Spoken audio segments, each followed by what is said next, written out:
Hello, hello, hello. This is Chris Ferdinandi from GoMakeThings.com. And today we're going to take a look at how I build fast, resilient, and easy to maintain web apps using an approach that I call PHP Islands Architecture. This approach mixes static, pre-generated HTML with dynamic server-rendered content and adds a sprinkling of Ajaxy JavaScript with web components. Today we're going to be looking at the PHP parts of this approach, and then in our next video, we'll tackle the JavaScript. Real quick, before we dive into that, I did want to mention that this video and others like it are made possible thanks to the generous support of my Go Make Things members. Our recurring membership helps me create more videos like this and also gets you some cool perks. If you want, you can learn more about that over at gomakethings.com/join. I have memberships starting at as little as $3 a month, and every little bit makes a huge difference. With that out of the way, let's actually dive into building some stuff because that is the fun part. So here's what we've got going on. So I've got a web page right now. This is an index.php file, and you can see it says you have no stuff yet. Add an item to get started, and there's a form where you can add some stuff. If we jump over and take a look at the HTML, we have our index.php file, and in it, I am including this API Helpers file, which we'll take a look at in just a second. I am grabbing some stuff. This is going to read a flat JSON file. We'll take a look at how that works as well. And it returns an array of stuff. And that array is in, the array, like this. It's not an object. In PHP, arrays can be what you would think of in JavaScript as arrays or objects with like named keys, so it gets a little confusing, but it's a traditional JavaScript style array. If there are no items, we're going to show a message that says you have no stuff. If there are items, we're going to loop through them and generate an unordered list of those items. And then to actually add stuff to that list, we have a good old form element that has an action and a method. The method is post because we're sending data, and the action points to this additem.php endpoint. So all of my web apps use PHP-based APIs that can read requests, parse all the data, and then send back responses. And depending on whether the request was made with JavaScript or a full kind of form submit, it will send back that data in different forms. And we'll take a look at how that all works as well. But you can see I've got my input with the item, a button, and then I've got this div that has a role of status. This is what we're going to use to show our status messages. And we'll take a look at how that all works in a little bit as well. So let's dig into kind of the PHP that powers this whole approach, because there's a few different aspects. The first, I have a helper method called getMethod that returns the PHP method that was used. Under the hood, that's just using the server object and getting the request method. I always forget what that is, so I wrap it in a helper method, and it's really easy to run in a bunch of different places. I also have a method called getRequestData, and this is going to create an array that combines any post data that's submitted. So when you submit a form using the post method, you end up with some post data, so it grabs all that. If that doesn't exist, it uses an empty array. Otherwise, it uses that data. And then it's also grabbing this file get contents, PHP input, that will grab any form data that gets submitted. So if you were to use JavaScript and the, I guess I'll open a new window for this, but if you were to use the new form data method to send along a form data object, my backend can handle that as well. So that's what this JSON decode file get contents bit is doing. And then also any query string parameters that were included. And it combines all of these into one big array that gets sent or that gets accessed and used. And so this is really, really helpful for just grabbing all of the things that got submitted. I also have this helper function here called isAjax. And this is what I use to discover or figure out if the API call that I'm receiving was a form just redirecting the page to the backend API, or if it was a JavaScript request made with fetch. So that looks for the HTTPX requested with property and double checks that it is XML HTTP request. If it is, it's an AJAX request. If not, it was a server reload. And if you're familiar with how this works, without JavaScript, when I hit submit, this form will actually redirect the user to this action URL, and any values that are in any named fields in the form get sent along to the server as part of that request. If this was a get method, they would be query string parameters. As a post method, they're sent along as a post request. So they're not displayed in the URL, but the server can access them. And then I have a helper function that I use. This is where a lot of the magic happens, to actually send a response back based on this request. So we're going to do some stuff with it, but it responds in a couple of different ways. So if the request was an AJAX request, it's going to set a response code. By default, that's 200, but you could set it to like 400, 500 if there's an error.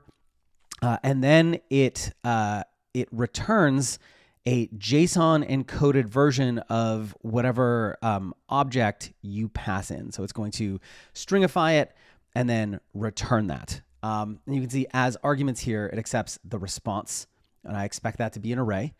The status code, a URL to redirect to, by default there's none, and a query.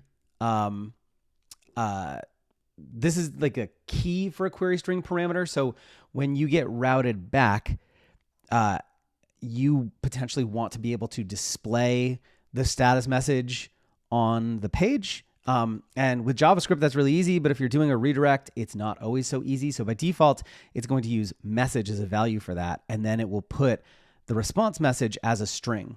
So just again, if you were to get this back, it would be like your path message equals item was added, for example, right? So you might have something like this, but you can change what this key is. So if you had multiple things on a page and you wanted each one to have its own query, so you could show it in the right place, right? So you might have like add form message, and then you might have another one for like delete form message, for example. Assuming it's not an AJAX request, I am checking to see if any sort of redirect URL was provided. And if so, I'm going to create kind of the structure around that. I'm also going to grab a message to show. If there is no redirect URL, we're just going to show the message. Otherwise, we're going to add it as a query string on the redirect. If there's no URL, if there is a URL rather, we're going to use PHP with header location to redirect the user to that URL.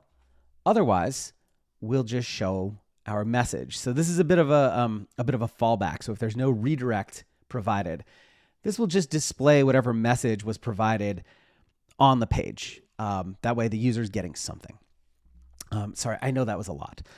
The other piece of this is I use flat JSON storage for all of my API work now. So I long ago gave up working with databases. It's been an awesome move for me. And the way this works is I have some sort of JSON file. So in this case, we've got like an items.json. And this one starts its life off as an empty array. And I am including that in a directory. So in this case, I've got this secret directory. I call it different things on my servers, but for this example, we're calling it secret. And in it, I have an htaccess file that says deny from all. So if you were to try to access this directly in the browser, so if we went API/secret, I am not allowed to access this. So nobody can get to this with an HTTP request. But the server itself can still dig into and read files in that directory. And to support that, I have two methods. One of them is the getFile function. You pass in the file name and a fallback to display if the file isn't found. And then it reads that file. So it grabs the file. If it exists, it uses the file get contents method to get the content. and then it JSON encodes it, or decodes it rather, and sends it back. So it's going to take that string and return it as an array or an object. And if nothing was found, we'll instead use the fallback and return that. Similarly, I have a helper function that I use to save items back.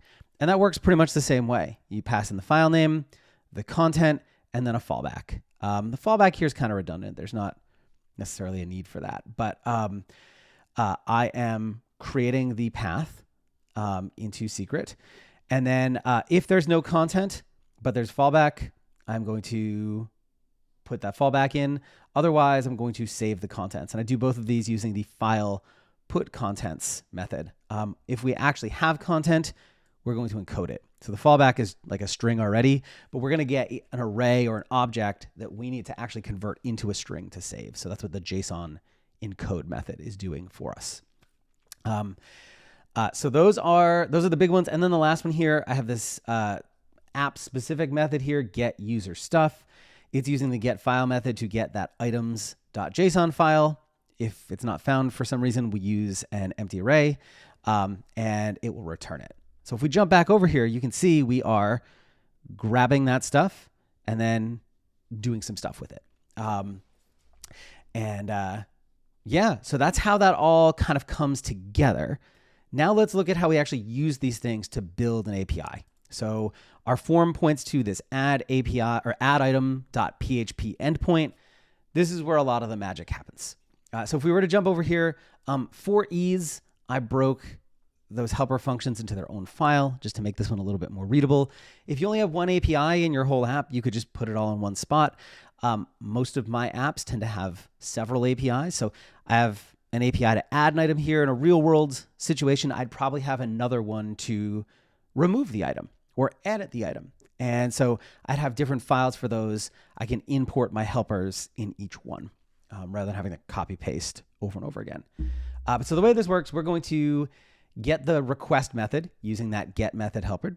And we're also going to get any request data that was sent along. Now, based on the structure of my index.php file, I expect exactly one item. I expect it to have a key of name, and its value would be whatever I typed into the form. You can also, if you need to, like you can have input type equals hidden.